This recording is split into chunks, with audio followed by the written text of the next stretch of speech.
This is the tallest hotel in the Nordic countries, kind of. Welcome to the Clarion Hotel Karlatornet in Gothenburg, Sweden. Here's what I like about this hotel and some things that I don't like about this magnificent Karlatornet building and the hotel that just opened. And number one is the cool building. This is the tallest building in the Nordic countries. The Karlatornet building overtook the Turning Torso in Malmö as the tallest building, and it is indeed a striking building. The height is 247 meters and it has 74 floors. Sweden is not a country known for its skyscrapers, so I think it's excellent that we have them built here, and I'm happy to have it in central Gothenburg. The Karlatornet building has residential units, and then it has this hotel in a separate little semi-building. And we'll come to why that's a problem in just a moment. The second thing that I like about the Clarion Hotel experience here is that the breakfast is really good. The selection was wider than Swedish hotel breakfasts typically are, but it still had some of those traditional Swedish breakfast hotel items like pancakes with jam and whipped cream. A small detail is that there were plenty of bathrooms just next to the breakfast restaurant. That is just such a convenient, even if you just want to wash your hands, for example. The service in the breakfast restaurant was also really attentive and quick, so overall a great experience. With one exception. They said at reception when I checked in that I have to reserve a slot for the breakfast during weekends. Today's a Saturday morning, for example, which turned out to be completely unnecessary. There were plenty of spaces in the breakfast restaurant.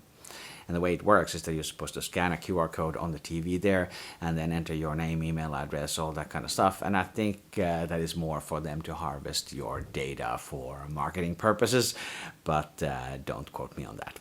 Thing number three that I like about this particular room is the very well equipped bathroom. This happens to be an accessible room with an accessible bathroom, which means that there is quite a lot of space. The things that I like in particular are the rituals amenities, which are not in individual bottles, they are in dispensers, very well done. And they also have towels in two different colors, white and gray. So if you're staying here two people, you can easily separate your towels. I think that is a great practice. I've seen it in also other Clarion hotels here in Sweden. There's one more thing that I would have liked to add to the pros list, namely that they had self-check-in downstairs, but actually did not complete it. I ended up talking to their receptionist instead. So maybe it works, maybe it doesn't, I don't know, but I'm very happy that they are implementing self-check-in. That is excellent. I paid for this trip myself so that you get a non-sponsored and authentic travel review. Welcome to my channel, Markus Travels. Before we go to the list of cons, let me say something about the location because it's not clearly a pro or a con. Karlatornet is located in the area of Gothenburg called Lindholmen. All along the northern riverfront here, there used to be shipyards, huge shipyards, and all of that land has been reclaimed and they built offices and residential buildings all through this area. This is actually the biggest urban development project in all of Sweden. It's really, really big. They're building thousands and thousands of new homes and offices in this area.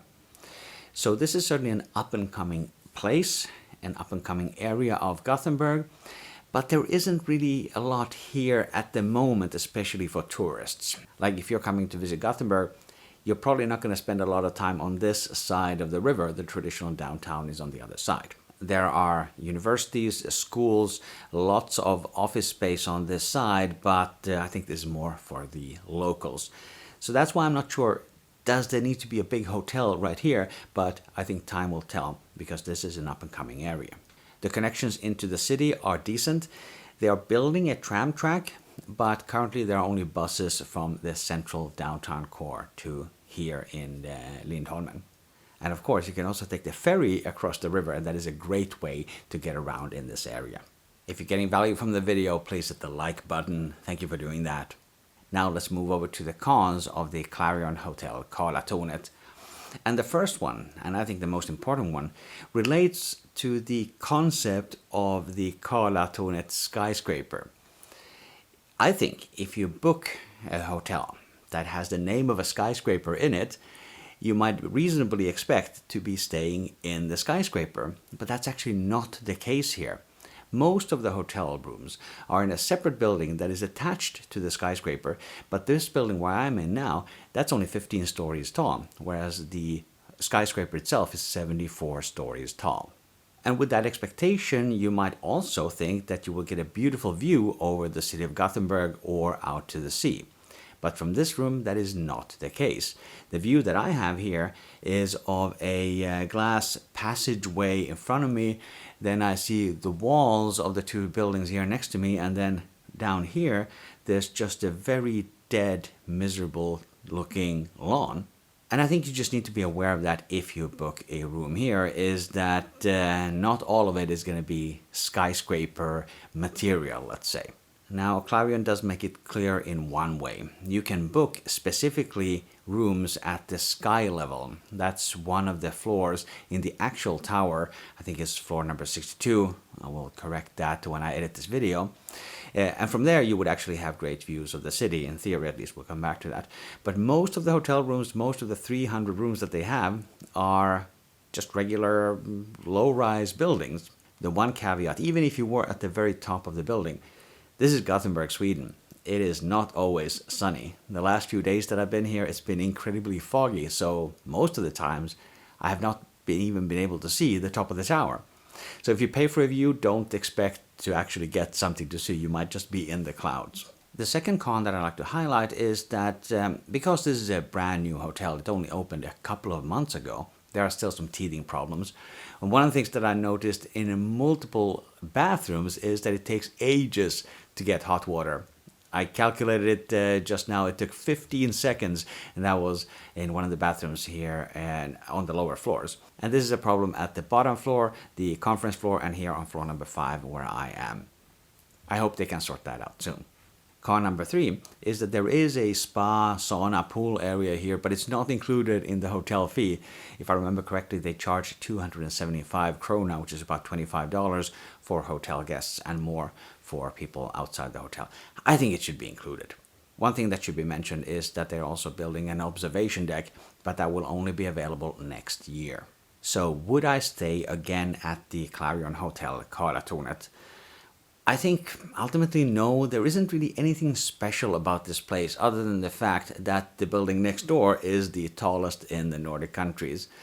I think there are plenty of better places to stay with more exciting amenities and nicer design than the Clarion Hotel Karlatornet. I've also stayed in the residential part of the building through Airbnb, and that is another choice if you want to stay in this particular tower. But I would say if you don't have any business specifically in the Lindholmen area, then you're probably better off staying on the other side of the river in the downtown core area of Gothenburg. For more hotel reviews, click or tap the screen right here. Thank you very much for watching Markus Travels, and I will see you in the next video. Your support in every way is very much appreciated.